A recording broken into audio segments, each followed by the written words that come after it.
Wajib tak tutup telefon di dalam semayang? Sunat. Kalau telefon bunyi sunat. Faham? Kenapa? Kerana satu hadis Nabi kata la darara wala dirara. Tak boleh memudaratkan kita sendiri apatah lagi orang lain. Okey? Jadi kalau kita nak semayang, moleknya tutup telefon. Faham? Tutup kejap. Ting ting padang. Kalau restart dia hidup balik, off terus. Kalau tak off, takut ada rata email apa, tutup suara. Betul tak? Takkan kita tak erti bodoh no, tak erti nak tutup suara.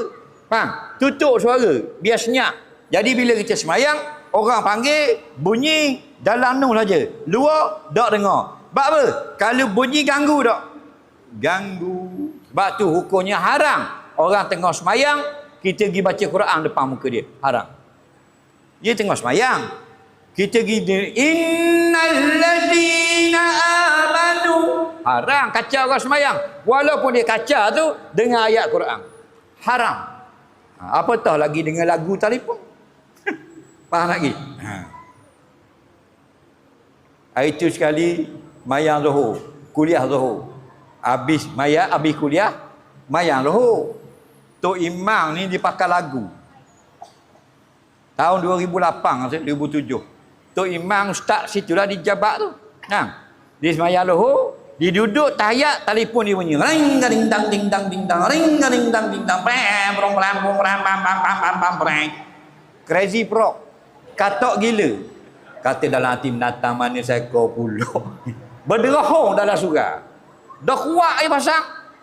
Lama nak habis tahiyat senyap. Lega. Diri ring ding dang ding dang ding dang, ring ding dang. Ya sudah kata bodoh dah lah. Tu kalau kita orang semayang, orang masjid, tasawuf lagu-lagu. Betul tak? Okey? Buat yang asal standard je, default hilang. Kring-kring, krung-krung, cek-cek, cut-cut, cukup dah lah. Sebab apa? Andai kata kita terlupa tutup, dia bunyi, kita tak malu. Ada kali itu di ketek, cintaku. Dah lah kau cek. Mana boleh ada orang belarang. Berat nandang. Tak? Jadi kalau bunyi dalam telefon kita, bunyilah kocek kita, habis. Kalau lah kocek keluar, habis.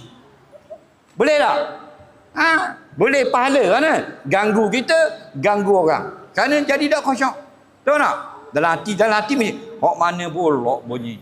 Kena rasa natang mana seko ni. Faham lagi?